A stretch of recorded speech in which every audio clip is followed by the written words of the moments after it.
So hello everyone, কেমন আছো সবাই? আমি জয়ী। আজকে ছোট্ট একটা ব্লগ তোমাদের সাথে শেয়ার করছি। আজকে বিকেল বিকেল বেরিয়ে পড়েছি আমরা তিনজনে হাটে যাওয়ার জন্য, মানে বাজারে। আমাদের এখানে শুক্রবার করে হাট বসে। আমরা চলে যাই, খুব মাঝে মাঝে যাই। মেয়ে হওয়ার আগে অনেকবার মানে প্রত্যেক সপ্তাহে যেতাম, এখন আর প্রত্যেক সপ্তাহে যাওয়া হয় না, মাঝে মাঝে যাই। আজকে বেরিয়ে পড়েছি এই যে আমাদের ছোট্ট পক্ষীরাজ নিয়ে। আমরা তিনজনে এটাই চেপে ঘুরে বেড়াই। জানো, এখানে বৃষ্টি হলে মাঠে জল জমে যায়। সেই জল মানে সেই মাঠের সেই ক্ষেতগুলো দেখতে এত ভালো লাগে। আমার একটু তোতো তুতলে যাচ্ছে, একটুখানি মানিয়ে নিও তোমরা প্লিজ।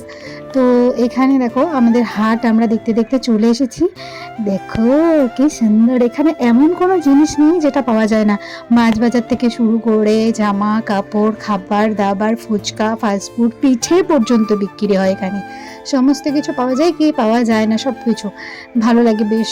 প্রত্যেক সপ্তাহে একবার করে আসতাম আগে, কিন্তু এখন আসা হয় না, যেহেতু আমার ছোট্ট একটা বাচ্চা আছে সেই জন্য আসা হয় না। এই দেখো, তোমাদেরকে বললাম না এখানে বৃষ্টি হলে মাঠঘাটগুলো দেখতে ভীষণ ভালো লাগে। দেখো কি সুন্দর লাগছে। আমি তো কলকাতায় থাকতাম, মানে আমার বাপের বাড়ি কলকাতায়, সেখানে এসব দেখাই যায় না। সেখানে তো শুধু ফ্ল্যাট, ধুলো বালি, রাস্তাঘাট, বড় বড় ফ্ল্যাটে ভর্তি, কোনো মাঠ বা পুকুর তোমরা দেখতে পাবে না, খুবই সামান্য এরকম।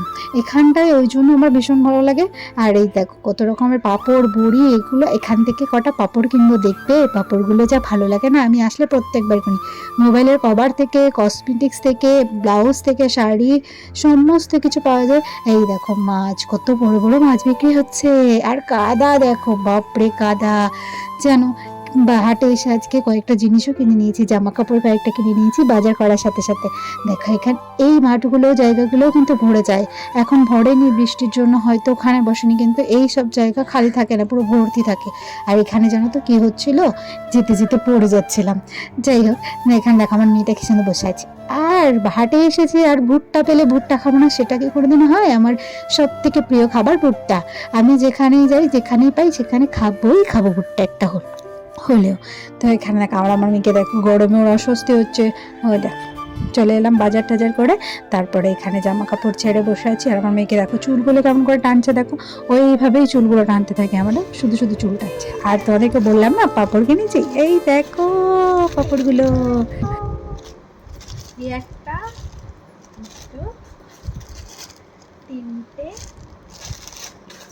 এইটা কি সুন্দর দেখতে। এটা বড়, যখন এগুলো ভাজবো তখন আমি তোমাদের সাথে শেয়ার করবো যে এটা কেমন সুন্দর লাগে ভাজলে। খুব সুন্দর ভাজতে, মানে দেখতে লাগে ভাজলে, এত সুন্দর দেখতে লাগে, তোমরা দেখবে তারপরে বলবে। আমি যখনই হাটে যাই কিনে নিয়ে আসি, আমার খুব ভালো লাগে, ভীষণ ভালো লাগে। খাওয়ার থেকে বেশি ভালো দেখতে লাগে, ভাজতে লাগে, খেতে ভীষণ ভালো লাগে। তারপর চলো, আমাদের স্নান করে খাওয়া দাওয়া সব কমপ্লিট। এখন ওকে আমি ঘুম পাড়াবো, আমার মেয়েকে ঘুম পাড়াবো। হ্যাঁ হ্যাঁ, এখন অনেক সময় লাগবে। ঠিক আছে চলো, আমি ঘুম পাড়িয়ে নিই। আর তোমরা সবাইকে কোথা থেকে ভিডিওটা দেখছো জানিও কমেন্ট করে। আর প্লিজ সাবস্ক্রাইব করে দিও, সাবস্ক্রাইব করে পাশে থেকো। তোমরা এত ভালোবাসা দিচ্ছ, থ্যাংক ইউ সো মাচ। আমার ভীষণ ভালো লেগেছে, এইভাবে পাশে থেকো। তোমরা সবাই খুব ভালো থেকো, আর কমেন্ট করে জানিও।